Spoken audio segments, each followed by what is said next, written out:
Good morning, students. Welcome to English classes. Your trainer Narendra Kumar Sangwan welcomes you.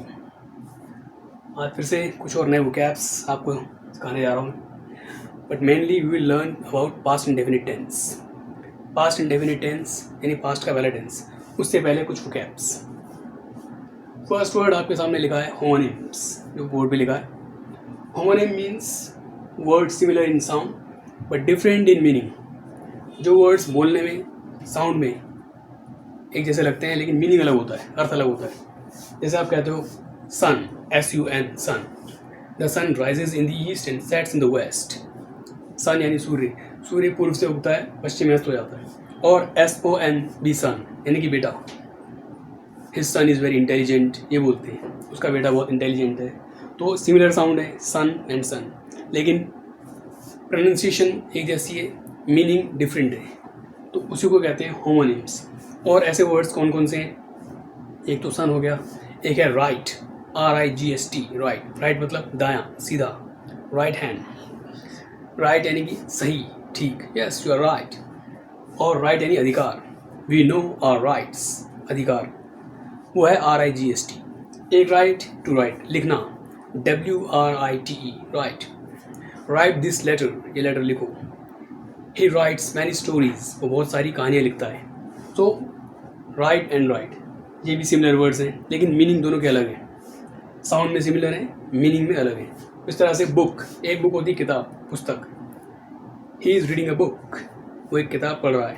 और एक book होता है आरक्षित करना, रिजर्व करना. Book a room for me in the hotel, hotel में मेरे लिए कमरा बुक करो. Book a room in the hotel for me, ये बोलते हैं. तो बुक आरक्षित करना, रिजर्व करना, और बुक किताब. तो similar in sounds but different in meanings are called homonyms. Next word है हॉरिबल, ड्रेडफुल, स्कैरी, डरावना, भयानक. Last night I watched a horrible movie, कल रात मैंने एक डरावनी फिल्म देखी. तो हॉरिबल, डरावना, ठीक है.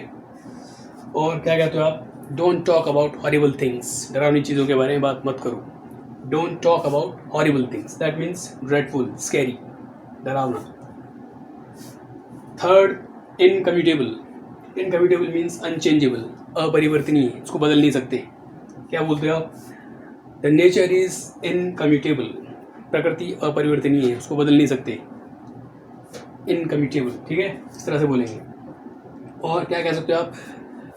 Thinking of a few people is incommutable, कुछ लोगों की सोच बदली नहीं जा सकती. Thinking of a few people is incommutable means unchangeable, बदल नहीं सकते. सेकेंड लास्ट वर्ड है illustrate. Illustrate means to explain, व्याख्या करना. इलस्ट्रेट योर आंसर, अपने उत्तर की व्याख्या करो. और he illustrated many points in his report, उसने अपनी रिपोर्ट में बहुत से पॉइंट्स की व्याख्या की है. He illustrated many points in his report, ये बोलेंगे, ठीक. और you have to illustrate your statement, आपको अपने वक्तव्य की व्याख्या करनी. You have to illustrate your statement, ये बोलेंगे, व्याख्या करना.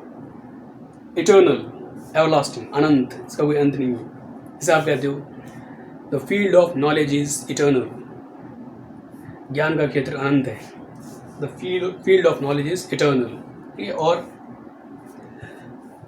ह्यूमन पोटेंशियल इज इटर्नल, इंसान की संभावनाएं, मानव की, वो अनंत है, कुछ भी कर सकता है, ठीक है.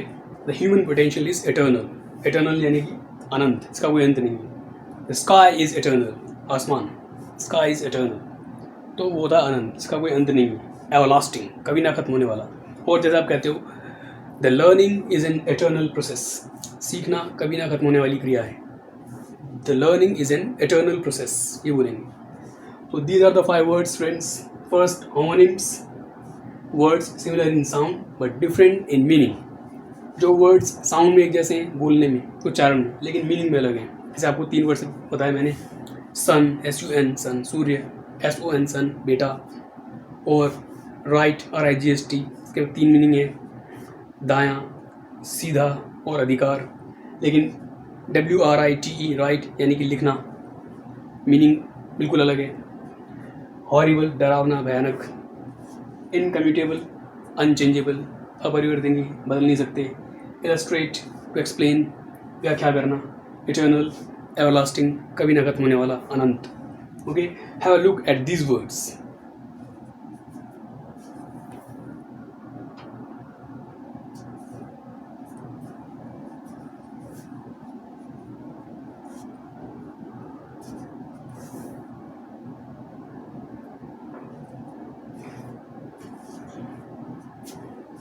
These 5 words are there: homonyms, horrible, incommutable, illustrate, eternal.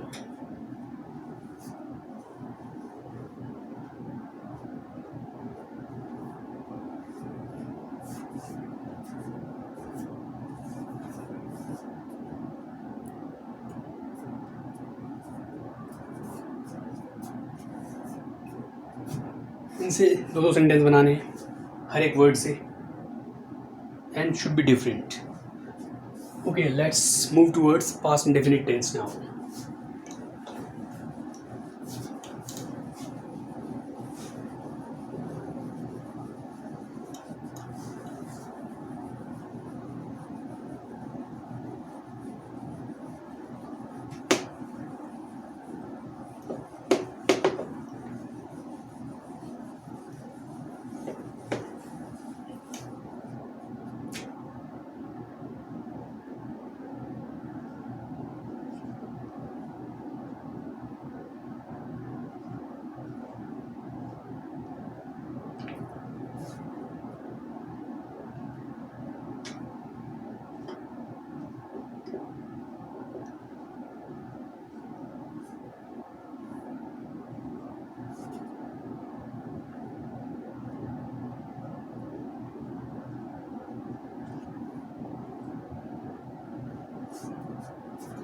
What is the rule of past indefinite tense? Subject plus V2 plus object. V2 यानी second form of the verb की second form. And in the entire grammar, पूरी grammar में V2 is used only in past indefinite tense and nowhere else. कहीं पे भी V2 use नहीं की जाती, सिर्फ इस past indefinite के अलावा. कैसे होता है वो?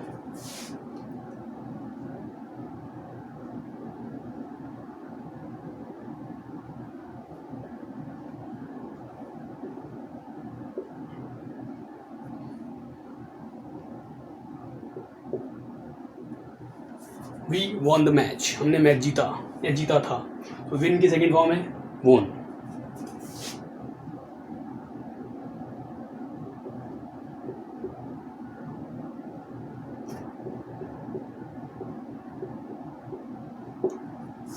She wrote a story. Write की सेकेंड फॉर्म wrote. उसने एक कहानी लिखी.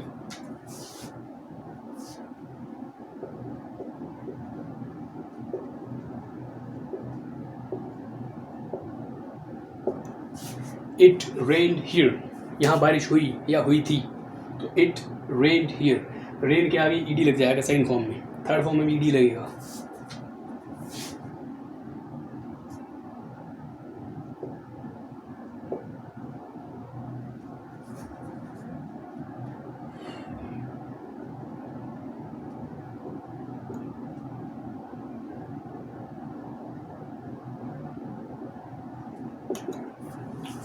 विजय वेंट टू मार्केट. गो की सेकेंड फॉर्म वेंट. विजय बाजार गया, तो विजय वेंट टू मार्केट. गया था या गया, दोनों में वेंट ही आएगा. और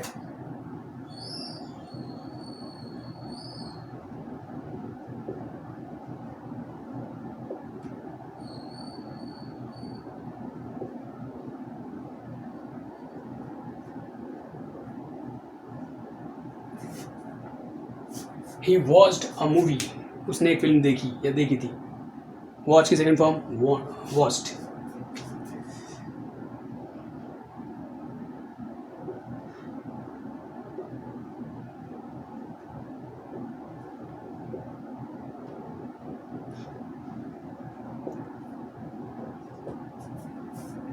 the teacher taught us. Teacher ने हमें पढ़ाया था. टीच की सेकंड फॉर्म है टॉट. थर्ड भी टॉट होती है. ठीक है, इस तरह से V2 सभी सेंटेंस में यूज़ की जाएगी. ठीक. और जैसे आप ये कहते हो,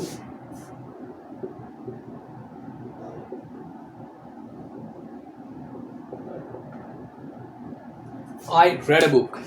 रीड की तीनों फॉर्म में ये स्पेलिंग होती है. मैंने आपको बताया था प्रेजेंट परफेक्ट टेंस में रीड की तीनों फॉर्म में ये स्पेलिंग चलती है. लेकिन पहली में रीड पढ़ते हैं, बाकी दो में रेड पढ़ते हैं। तो आई रेड अ बुक, मैंने किताब पढ़ी थी या पढ़ी, ठीक है, मैंने पुस्तक पढ़ी थी, तो आई रेड अ बुक ये बोलेंगे। So these are the sentences my friends. First, we won the match, हमने मैच जीता था। सेकेंड फॉर्म वॉन, विन की second form. She wrote a story, उसने कहानी लिखी थी। राइट की second form wrote. It rained here, यहाँ बारिश हुई थी। अगर आप कहते हो कल रात तो लास्ट नाइट लगा दो आगे। It rained here. Vijay went to market, Vijay बाजार गया था, तो गो की सेकेंड फॉर्म वेंट। और मार्केट, मार्केट पूरा नहीं बोलना था, market. He watched a movie, उसने एक फिल्म देखी थी। The teacher taught us, teacher ने हमें पढ़ाया था। आई रेड अ बुक, मैंने किताब पढ़ी थी। Have a look at these sentences of, you have to use V two in every sentence. Have a look.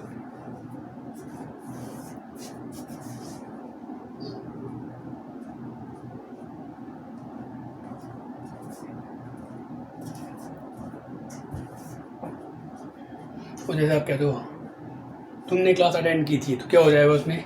You attend है, सेकंड फॉर्म हो जाएगी attended. The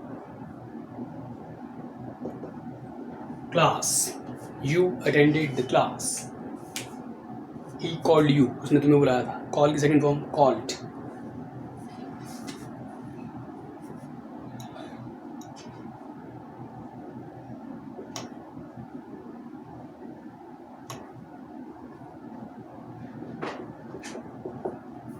he gave you a gift, gift की second form gave, उसने तुम्हें एक gift दिया था, उपहार।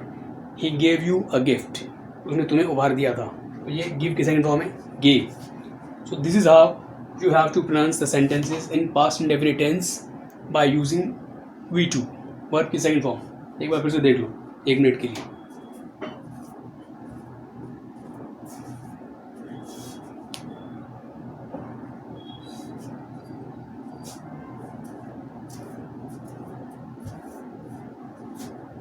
We won the match. She wrote a story. It rained here. Vijay went to market. He watched a movie. Teacher taught us. I read a book. You attended the class. He gave you a gift. Now we'll learn about the negative sentences. इनके negative part में हम किस तरह से sentence बनाएंगे वो देखेंगे।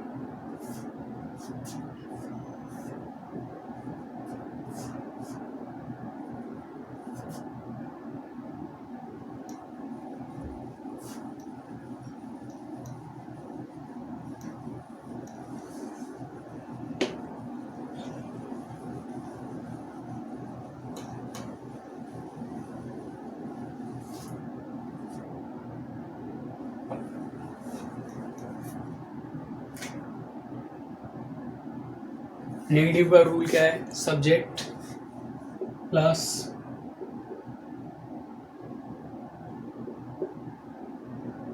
Did plus not. Did सभी सब्जेक्ट के साथ यूज़ किया जाएगा। आई, वी, यू, ही, शी, कुछ भी हो, सबके साथ डिड यूज़ किया जाएगा।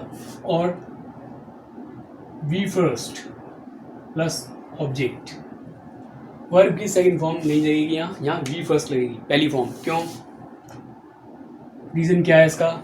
तो जब आप डू की 3 फॉर्म को रिकॉल करते हो, डू, डिड और डन, तो did is already a second form. Did खुद एक सेकंड फॉर्म है, तो rule of the grammar says we can not use 2 second forms together in a sentence. एक ही सेंटेंस में 2 जगह सेकंड फॉर्म यूज नहीं कर सकते, इसलिए हमेशा डिड के साथ वी फर्स्ट लगाई जाती है। देखो कैसे।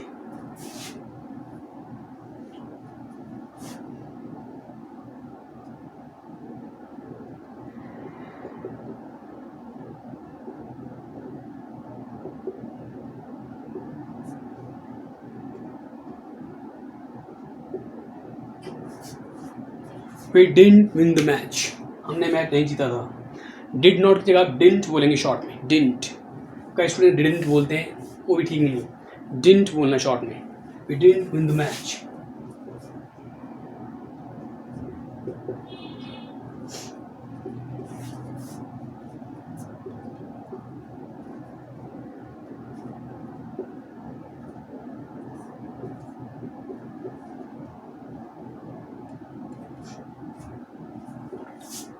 She didn't right a story,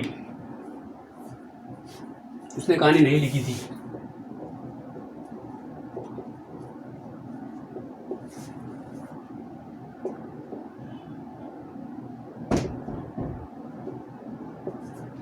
it didn't rain here, यहाँ बारिश नहीं हुई थी। इस तरह सभी सब्जेक्ट के साथ didn't plus V first plus object ये लगाना है। जैसा आपने कहा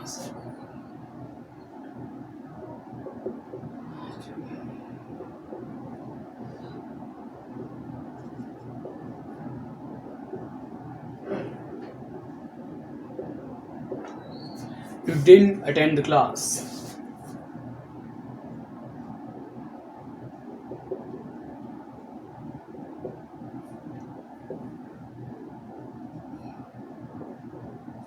he didn't teach us, उसने हमें नहीं पढ़ाया था। So this is how you have to use we first always with did not or didn't।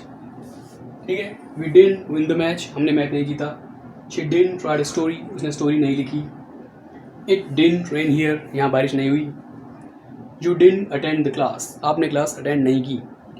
he didn't teach us, उसने हमें नहीं पढ़ाया। so these are the negative sentences। okay, subject plus did not, in short didn't, we first पर की second form, object, इस तरह से use करना है। देखो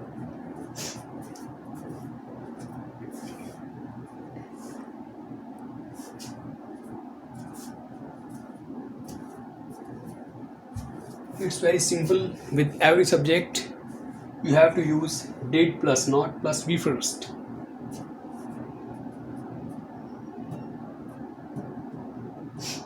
यहाँ पर डू डज का कोई यूज़ नहीं है, हैव हैज़ का कोई यूज़ नहीं है। सिंपल सेंटेंस में वी टू, जैसे यहाँ वॉन था, यहाँ रॉट हो गया, रेंड, अटेंडेड, टॉट ऐसे था। तो इनकी जगह यहाँ पर आपको डिड के साथ, नॉट के साथ वी फर्स्ट यूज़ करनी है। It's very simple. Now we will move towards interrogative part. Interrogative sentences देखेंगे, प्रश्नवाचक वाक्य वो कैसे बनते हैं।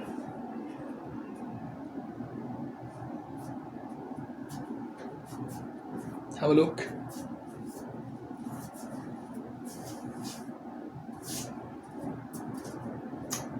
All right, now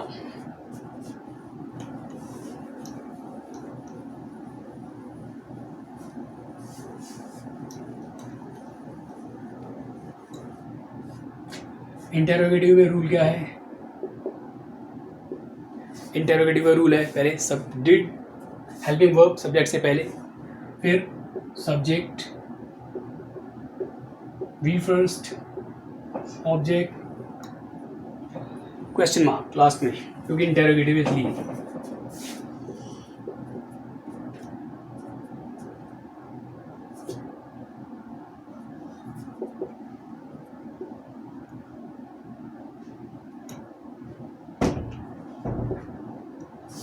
did we win the match, did we win the match, क्या हमने मैच जीता था?